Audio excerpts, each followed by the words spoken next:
부동산 거래 절벽 15억 초과 아파트 대출 허용 검토라고 하는 기사가 나왔던 거 여러분들 다 잘 알고 계실 겁니다. 제가 화면 한번 넘기고 말씀을 좀 드리도록 할게요. 뭐 여러분들 이미 다 알고 계시고 어저께 또 반대되는 기사가 나왔기 때문에 여러분들이 좀 실망을 하셨던 분들도 있을 것 같고요. 일단 먼저 부동산 거래 절벽에 정부가 15억 초과 아파트 대출 허용을 검토하겠다라고 얘기를 했었다는 얘기는 지금 상황 자체가 부동산 시장이 생각외로 별로 좋지 않다. 이거 이렇게 되면 조금 문제가 있을 거 아닌가. 이런 생각을 조금 하고 있다라는 것들을 내보이는 거다. 이렇게 생각을 해야 될 것 같습니다. 자, 그런데 그런 얘기가 나왔던 수많은 기사들 가운데에서 그래서 할 수 있을까 없을까, 또 어떤 분들은 그렇게 되면은 시장이 어떻게 될 것이다, 이런 얘기를 좀 많이 했는데요. 아니나 다를까 지금 보시는 것처럼 해제 검토를 안 한다라고 하는 기사가 또 바로 어저께 나왔었죠. 자, 그러다 보니까 조금 맥이 빠지는 듯한 느낌도 들고요. 자, 그래서 여러분들이 도대체 이거 어떻게 하겠다는 거야? 되게 혼란스러운 부분도 있겠다라는 생각을 했었습니다. 근데 제가 보는 관점으로는 원래 이렇다, 원래 이렇게 하는 거다 라고 저는 생각을 하고요. 생각 외로 저는 이거 가지고는 특별하게 여러분들이 걱정하실 만한 것들은 좀 아닌 것 같다, 이런 좀 생각을 좀 듭니다.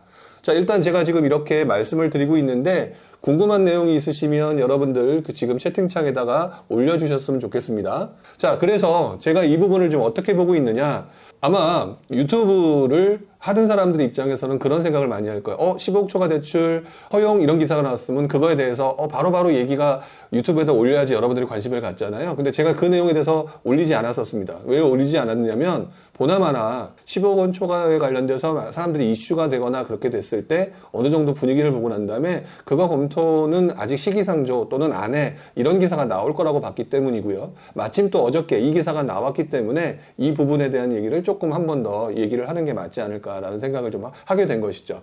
자, 그래서 지금 이렇게 이 기사를 봤고요. 자, 그리고 난 다음에 또 맥이 빠지는 기사가 또 하나가 보입니다. 자, 여기 보게 되면 더 떨어져야 한다, 집값 반토막 밀어버리는 윤정부, 이렇게 나오는데 글쎄요, 이것도 좀 제목이 조금 굉장히 거센 느낌, 강한 느낌이 드는데 글쎄 여러분들 어떤 생각이 드는지 모르겠습니다. 근데 저는 이런 생각이 드네요. 오히려 어떤 생각이 먼저 드냐면 그동안 어쨌든 규제 완화를 지금 하고 있는 정부가 집값 반토막을 밀어붙인다?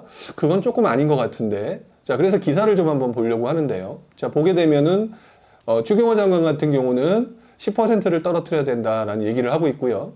원희룡 장관 같은 경우는 급등기 이전으로 가도 충격이 없을 거다. 자, 이런 얘기를 했습니다. 자, 그 부분을 좀 보게 되면은 이런 얘기를 하고 있어요. 추경호 경제부총리 겸 기획재정부 장관은 집값 목표에 대해서 조금씩 하향시키면서 안정화 추세로 가야 된다라고 얘기를 했는데, 여기서 여러분들은 조금씩 하향시키며 안정화 추세로 가야 된다라는 얘기 중에서는 아마 조금씩 하향시키며 라는 느낌이 굉장히 더 크게 와닿을 거라고 생각을 하는데, 저는 안정화 추세에 대해서 조금 더 관심이 가고 이게 속도시라는 생각을 해봅니다. 자, 왜 그러냐면은 이런 말이 있네요. 구체적인 수치로 답해달라는 사회자 질의에 현재보다 10% 떨어뜨린다고 말했다라고 얘기를 하고 있죠. 결국 바꿔 말하면 집값을 하향 안정화시키겠다, 집값을 떨어뜨리겠다라고 얘기를 하고 있다는 건데, 자, 이거에 대해서 비하인드를 좀 생각을 해봐야죠. 지금 현재 시장이 굉장히 좋지 않습니다. 자, 시장이 굉장히 좋지 않고요. 심지어 어떤 지역 같은 경우는 20%, 30% 떨어졌다라고 얘기를 하고 있고요. 또 여기에서 그 지역들 같은 경우는 10몇 억 같은 게 5억이 떨어졌네, 6억이 떨어졌네, 이런 얘기를 하고 있는 지금 상황에서 10%를 떨어뜨린다? 그러면은 덜 떨어뜨린다는 얘기로 받아들여야 되는 게 맞는 게 아닐까요?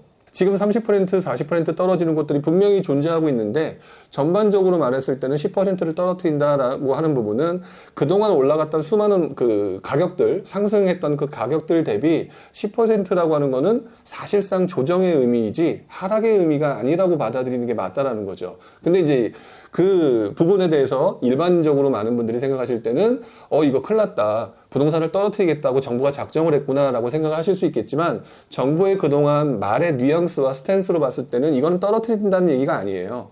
지금 이미 시장이 굉장히 불안해서 30%가 떨어질 수 있고 오리고기 떨어지는 상황에서 아니다, 그게 아니라 10%를 떨어뜨린다, 하향 안정화시키겠다라는 얘기는 결국은 지금 현재 들썩거리면서 불안해지고 있는 부동산 시장을 안정화하는 쪽으로 가겠다라고 하는 것들에 포커스를 맞춰야 되지, 그것들을 가지고 떨어뜨리겠다, 정부가 그렇게 받아들이시면 안 된다는 거죠. 오히려 저는 이 부분을 보면서 정부가 이거는 예전장으로 돌리겠다는 의미도 아니고, 그리고 자연스럽게 약간의 조정을 받으면서 그동안 굉장히 많이 올랐던 그 심리들, 오르는 상황에서 여러분들이 늘어났던 투자 심리를 어느 정도 위축시키는 가운데서 평탄하게 갈 수 있도록 만들겠다라는 걸로 봐야 될 것 같습니다.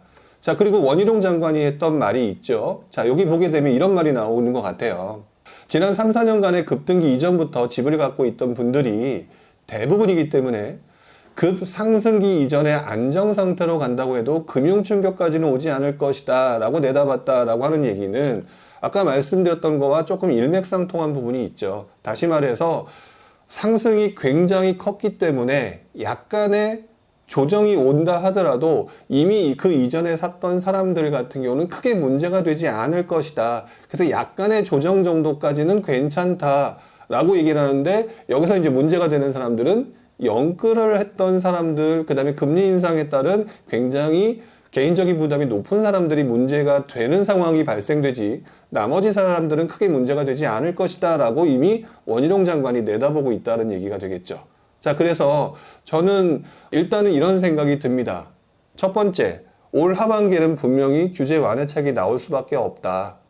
왜 그러냐면은 일단 정부가 1년간 이어져 있던 거래 절벽 때문에 지금 그 10억 이상 대출 규제 부분을 완화하겠다는 것들을 일단 흘렸고, 또 이 부분에 대해서 반응에 대해서 설왕설래하니까 일단 한 발 빼긴 했지만, 결국 목적으로 가지고 있는 내용은 집값의 급격한 하락보다는 안정적인 흐름으로 이어지게끔 만들겠다. 더더구나 그 안정적인 흐름이 한 10% 정도다.